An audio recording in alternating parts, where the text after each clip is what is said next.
I never thought I'd be the guy writing something like this, but here we are. My name's Mark, and I've been with my wife, Lisa, for about 8 years now. We met in college, and for a long time I thought we had this solid, unshakable thing. She was sharp, bitchy sometimes, but she had this fiery charm that I couldn't resist. I always told myself she was worth it, that she was my girl, my partner. We moved in together, got a dog, even bought a house. Things seemed perfect. But recently I started noticing little shifts. At first I just chalked it up to stress, work, life, bills piling up. Lisa was more bitchy than usual, snapping at me over small things. I figured maybe she was just tired, or maybe I was imagining it. But then the little things started piling up. Her phone buzzed constantly, and she'd slip it away when I got close. She got a new purse, and I swear I saw a strange scent in it once. She was suddenly more secretive about her schedule, claiming she was hitting review safety procedures with some mountain guide we'd hired for a trip I'd been planning for over a year. That trip was supposed to be our big adventure, mountain climbing in Colorado. I organized everything myself, from permits to gear, and I was so proud of finally pulling it off. We've been talking about this trip for years, dreaming about it, but in the last couple of months, Lisa just brushed it off like it was no big deal. She kept insisting she needed review sessions with the guide, Jason, because it was dangerous work, and she was just being responsible. She acted like it was just about safety, like she was some kind of professional climber now. I never suspected anything until I saw the photos. It was a cold Tuesday evening when I finally got the proof I needed. I was cleaning up the attic looking for some old boxes, and I found a phone number in Lisa's notes, Jason's number with a few weirdly intimate texts attached. Nothing explicit, but enough to make my stomach turn. I decided to snoop a little more. The next day I checked her phone. There were dozens of texts and photos, mostly selfies of her and Jason during their review sessions. The worst part, there was one shot I'll never forget. It was a close-up of her lying in a tent, the flap just barely open, smiling at the camera with Jason's arm around her. That photo was enough to kill whatever was left of my trust. I stared at it for a long time, trying to process what I was seeing. She lied to me about everything, about her review sessions, about being responsible, about needing to be away. She'd been sneaking around with a guy who was supposed to be just a guide, but clearly something more was going on. I felt this coldness settle in my chest, a mix of rage and heartbreak. I couldn't believe the woman I loved, the woman I thought I knew, was cheating on me during what should have been our dream expedition. I wanted to scream, to shake her, but I knew I couldn't do that without knowing how deep her lies went. This wasn't just a fling. This was a betrayal of the worst kind, done in the most vulnerable moment I'd ever trusted her with, while I was outside, securing the gear, preparing us for the storm. I kept staring at those photos, at her lying there, her face so relaxed and happy, and I wondered how she could be so callous, how she could pretend to be the loyal wife I believed in, when she was busy sneaking around with Jason, the mountain guide she claimed was reviewing safety procedures. She always had a sharp tongue, a bitchy attitude, but I never imagined she'd be capable of cheating on me during something I'd poured my heart into planning for over a year. That moment, holding her phone, I knew my world was about to change forever. After I found those photos and read through the texts, I felt like I'd been punched in the gut. My head was spinning, the room started to tilt, and suddenly, everything that I thought was real about us felt like a lie. I didn't sleep that night. I kept replaying the images in my head, trying to understand how she could do this. How she could smile in those photos, so relaxed and happy, knowing she was betraying me in the worst way while I was out there, risking my neck climbing a mountain, trusting her to be honest. I didn't want to jump to conclusions, but the evidence was staring me right in the face.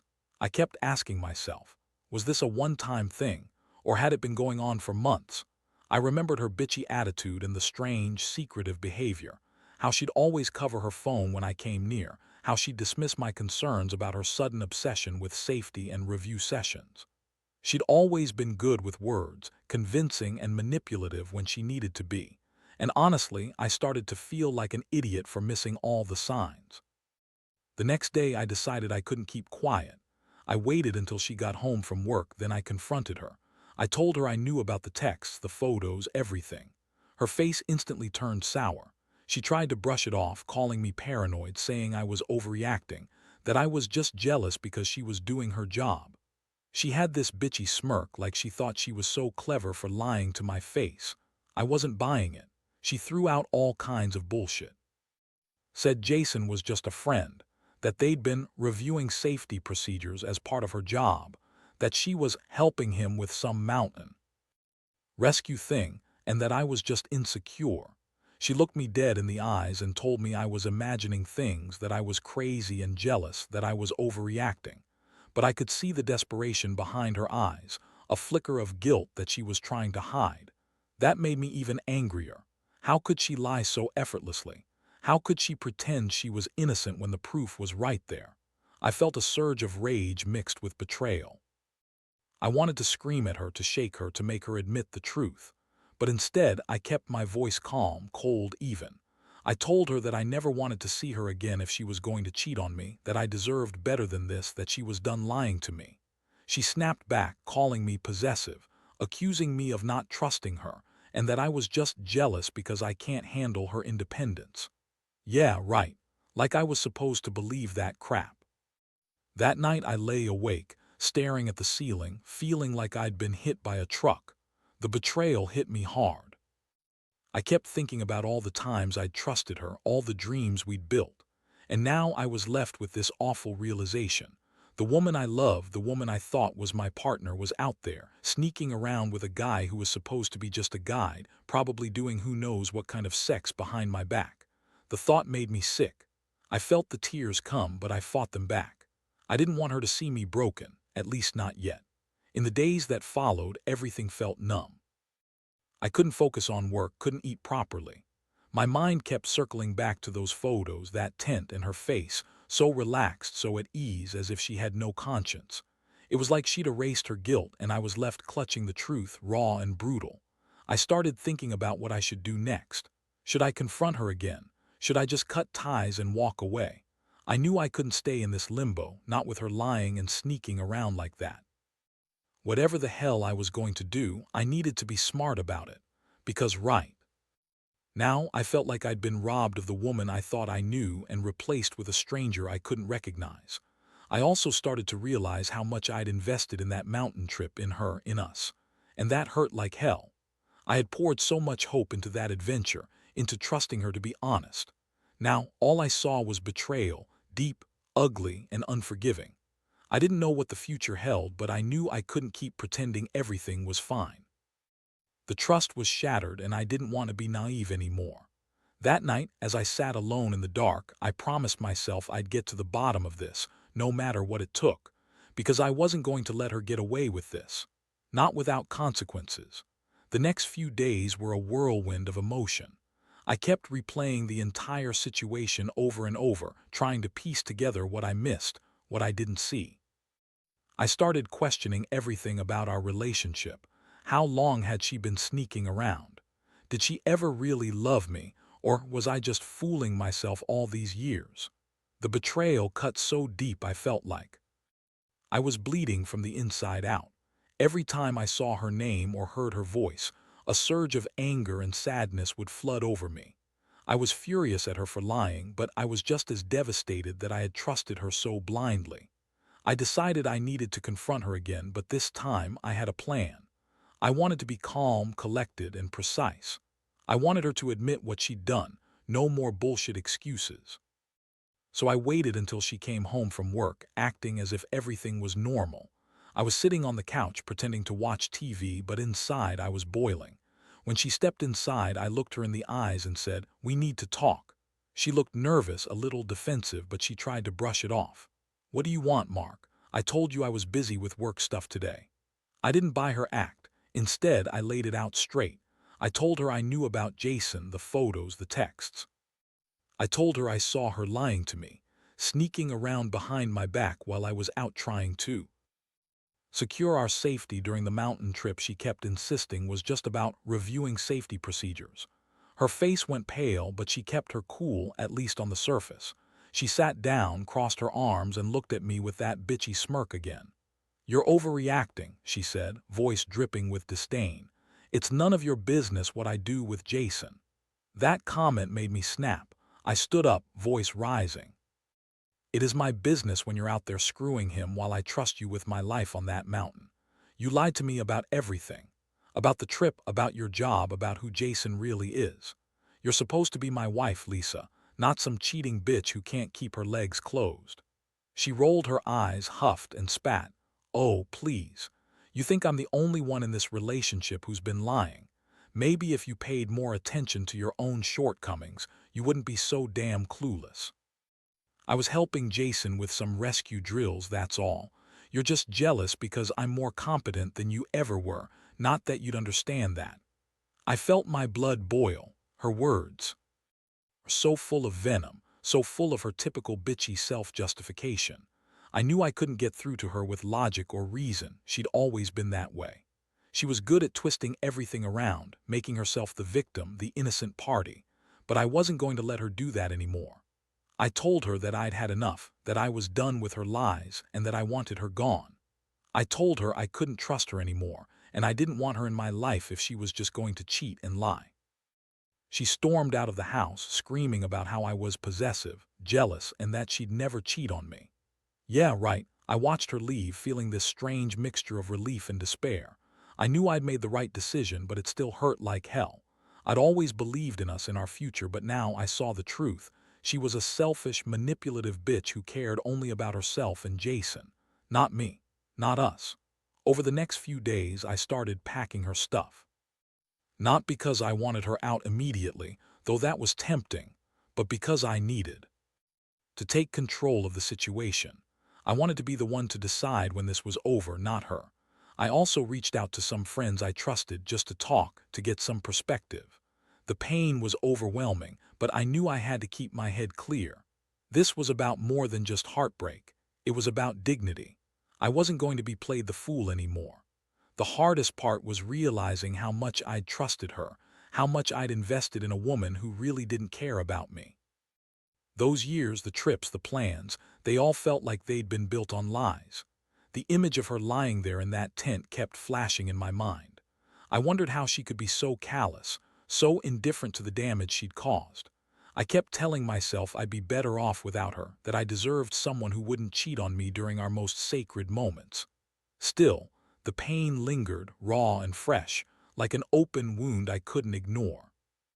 I don't know what's coming next, but I do know that I won't let her have the last word. I'll find a way to heal, too. Move on from this betrayal, even if it takes years. Because at the end of the day, I learned that some people are just capable of such deep lies, and the biggest lesson is to never ignore the signs, even when you think you know someone. Trust is fragile, and once broken, it's almost impossible to fix. But I've got to keep going for myself. That's what matters now. In the days that followed, my mind kept racing, trying to process everything. It was like I'd been hit with a flood of emotions: anger, hurt, betrayal, and this gnawing sense of loss. I kept replaying that photo in my head, her lying in that tent, so relaxed, so at ease with Jason, while I was out there risking my neck, trusting her to be by my side. The idea that she'd been lying to me all this time, sneaking around with that dirtbag, made me feel sick. I started questioning everything, including myself. Had I missed the signs? Was I just blind? Or was she just really good at hiding it? I realized I needed to get some clarity. I decided I had to face her again, this time more strategically. I wasn't just going to accuse her blindly. I wanted to hear her explain herself, and I wanted to see how far gone she was, so I reached out to her. I told her I wanted to talk, that I needed answers. When she arrived at the house, she looked annoyed, like she didn't want to be there, like I was wasting her time. I was calmer than I'd been the day before, but inside I was simmering. No more tears, no more begging. I was done playing her game. I laid out everything I knew, all the evidence I'd uncovered. I told her I saw the photos, read the texts, and that I knew she had been lying for months. I could see her trying to spin her way out of it, but I wasn't having any of it. I pressed her hard, asking her what the hell she thought she was doing, cheating on me during a trip I'd spent years planning. Her response was classic Lisa: blame shifting, denial, and some sick version of victimization. She said I was jealous, insecure, and that I didn't trust her because I was possessive. She threw in a few insults about how I wasn't enough for her anymore, that she needed excitement, that I was just a boring, predictable man and she was just exploring her options. I couldn't believe the words coming out of her mouth. It was like talking to a stranger, one with a nasty attitude, full of lies and excuses. I pushed harder, wanting her to admit what she'd done, to finally own up. But she just shrugged, acting like she didn't care, like I was blowing everything out of proportion. That's when it hit me: she didn't care about us. She was so far gone that she didn't see her betrayal as a big deal. It was just some stupid fling to her, a thrill she couldn't resist. I felt a mixture of disgust and despair. How could she be so indifferent? Did she even love me at all? Or was I just a paycheck, a convenient partner to keep around until she got bored? That night, I sat alone, trying to block out the chaos. I realized I couldn't keep going like this, pretending everything was okay, pretending I still trusted her. I had to think about what I really wanted. Did I want to save this marriage? Or was it already beyond repair? Every fiber of my being told me to walk away, to cut my losses and find someone who actually cared about me. I also thought about the mountain trip, how much I had sacrificed to make that happen, how much hope I'd put into it. And now, all I saw was her sneaking around, lying, betraying. It made me furious. I had poured my soul into that plan, into us, and she'd thrown it all away for some cheap thrill. That realization stung worse than anything. Some part of me wanted to confront her one last time, to demand the truth, to see if she'd finally admit everything. But I knew better. She was a liar. She'd twist her way out of it, spin some story to make herself look innocent. I didn't want that. I wanted clarity, honesty, something she was clearly incapable of giving. So I decided I'd hold off for now. I'd let her stew in her own lies. I needed time to think, to decide what I was going to do next. Honestly, I felt numb, like I'd been drained of all emotion. The only thing left was this burning desire to get away from her, to start fresh, even if it meant a long, lonely road ahead. I realized that her actions had not only shattered my trust but had also shown me who she really was. The woman I loved was gone, replaced by someone selfish, manipulative, and completely indifferent to my feelings. I had to remind myself, no matter how painful this was, is that I deserved better. I deserved someone who didn't cheat behind my back, someone who would respect me enough to tell the truth instead of hiding in lies. That night, I made a decision. I'd give her a little time to cool off, but I wasn't going to chase her. I knew I'd have to confront her again eventually, but for now, I just needed to breathe. I needed to clear my head and think about what kind of life I wanted, one with her or one without her. As much as it hurt, I knew deep down that I couldn't stay with someone who had so little respect for me, who could betray me in the worst way while I was outside, risking my life for us. That was the final nail in the coffin for me. I was done, and I was starting to realize that I might not ever trust her again, not in the way I used to. The days that followed were some of the hardest I've ever experienced. Every morning I'd wake up with that heavy weight pressing down on my chest, knowing that the woman I thought I knew was capable of such betrayal. I kept asking myself why. Why did she do it? And honestly, I still don't fully understand. I know she was a bitch about a lot of things, always quick with the snide comments, but I never thought she'd go this far, to cheat on me during something I'd spent years planning, during our big adventure. It felt like a punch in the stomach every time I remembered the photos, the texts, her lying so effortlessly. I knew I had to do something. I couldn't just sit around and let her keep pretending everything was fine. I was furious, but I also knew I had to stay smart. I started planning my next move, trying to figure out if I wanted to fight for this or just walk away. Honestly, part of me wanted to confront her one more time, to demand the absolute truth. But I also knew she'd just lie some more, spin her stories, and manipulate her way out of it like she always did. That's when I realized I needed hard evidence, something concrete that couldn't be dismissed. While she was at work, I decided to check her phone again, this time more thoroughly. I wanted to see if I'd missed anything, catch her in a lie if she tried to spin her way out. I went through her messages, her social media, and I found more evidence. the messages she deleted, the photos she tried to hide. The more I looked, the clearer it became that she'd been planning this for a while. There were texts from Jason about meeting up, about getting away, about secrets. I found messages where she was sending him flirtatious jokes, hints that she was looking for more than just safety reviews. The worst part was realizing how easy it had been for her to lie to my face all this time. I knew I had to confront her again. I waited until she came home, then I sat her down. I told her everything I'd discovered, showing her the evidence I'd gathered. She tried to deny it at first, calling me paranoid, insisting I was just jealous. But I didn't let her get away with it. I laid everything out. How she'd betrayed me, how she'd lied, how she'd sneaked around behind my back during what should have been our most special adventure. Her face was a mask of contempt, her bitchy attitude flaring up again. She told me I was crazy, that I was making a mountain out of a molehill, that she was just helping Jason with his rescue drills. I didn't buy it. I told her I'd had enough of her lies, that I was done pretending. I told her I wanted her out of my life if she was going to keep this up. Her response: she started screaming, accusing me of being controlling, jealous, and insecure. She called me possessive, pathetic, and said she was done with this bullshit. She stormed out, acting like she was the victim, like I was the one ruining our marriage. I just watched her go, feeling emptier than I ever had before. That night I couldn't sleep. I felt sick, knowing how deep her betrayal ran. But what hurt even more was realizing how I'd been so blind, so trusting, only to be played like a fool. I'd spent years building a life with her, and now it felt like that life was crumbling underneath me. I kept thinking about the mountain trip, about how much effort I'd put into it, only to be betrayed while I was outside, trying to secure equipment before a storm. It all felt so pointless now. I knew I had to make a decision. I could try to forgive her, to work things out, but honestly, I wasn't sure I could ever trust her again.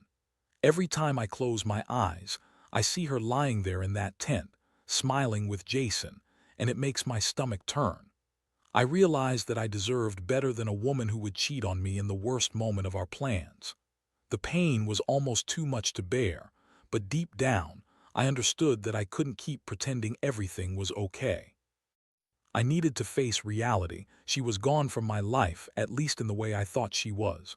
So I started making plans, not just about moving out or getting a divorce, but about healing myself. I knew I'd have to rebuild my trust in people, rebuild my life from scratch. As much as it hurt, I was determined not to let her destroy what little self-respect I had left. The betrayal had cut me deep, but I also knew that I had to be stronger than the pain. I'd come out of this a different man, more cautious, more guarded, but also more aware of what I deserved. And what I deserved was someone who wouldn't lie, cheat, or betray me during our most sacred moments. Now I'm just waiting for the right moment to finalize everything, to cut her out of my life completely. I don't want to look back, but I do want to learn from this. Trust is fragile, something I'll have to guard fiercely from now on. And I hope anyone reading this knows that if you're in a similar situation, don't ignore the signs. Don't convince yourself it's a one-time thing or that she'll change. Because once that trust breaks, it's almost impossible to repair. And honestly, you're better off walking away than staying in a lie. The final step was the hardest. I knew it was time to cut her loose, to finally sever the ties that had held me hostage for so long. I started packing her things, not with anger but with a cold, calculated resolve. She was still trying to spin her usual lies. They all sounded so hollow now, so transparent. I refused to be fooled again. When she finally saw she wasn't getting her way, her bitchy attitude cranked up even higher, but I just looked her in the eyes and said, "You lied, you cheated, and I'm done pretending I don't see it. You're not welcome here anymore." She screamed, called me all kinds of things: possessive, insecure, controlling. She accused me of ruining her life like I was the villain. But none of that mattered anymore. What mattered was that I was finally taking control. I realized that I'd been a fool for so long trying to hold this fragile illusion together. But the truth was, I was better off without her. Better off facing the pain now than living in a lie forever. Over the next few weeks, I focused on rebuilding myself. It wasn't easy. I won't pretend it was. The betrayal cut deep. And trust was something I had to relearn, but I also felt a strange sense of liberation. I no longer had to pretend her bitchy attitude was just part of her personality. I saw her for what she really was, a manipulative, selfish woman who cared only about herself and Jason, not about me or what we had. Looking back, I realize I learned some valuable lessons from all of this. Trust is fragile. Once broken, it's incredibly hard to mend. But more importantly, I learned that I deserved honesty and respect. I shouldn't have tolerated her bullshit, her lies, or her sneaky affairs. I was naive to think I could change her or fix what was broken. The only person responsible for my happiness now is me. Now I focus on moving forward. I cut all contact with her, deleted her number, and blocked her on everything. I even changed my routines to keep her from manipulating her way back into my life. I know I'll hurt for a while, but I also know that I'll heal. I'll find someone who actually cares about me, someone who doesn't cheat, doesn't lie, and doesn't treat me like I'm disposable. The lesson I want others to take from this is simple. Don't ignore the signs. When someone shows you they don't respect you, walk away. It's better to be alone than in a relationship built on lies and betrayal. Because no matter how much you love someone, if they're cheating behind your back, they're not worth your trust. And sooner or later, the truth will come out, preferably before you invest years into someone who doesn't deserve it. I'm still healing, still moving on, but I'm stronger than I was. I know now that love isn't supposed to feel like this, like your heart is shattered into a million pieces. It's supposed to lift you up, not drag you down. So if you're in a similar situation, just remember, you deserve honesty, respect, and loyalty. Don't settle for less. Because once trust is broken, it's almost impossible to get back. And in the end, you're better off walking away and starting fresh than wasting your life on lies.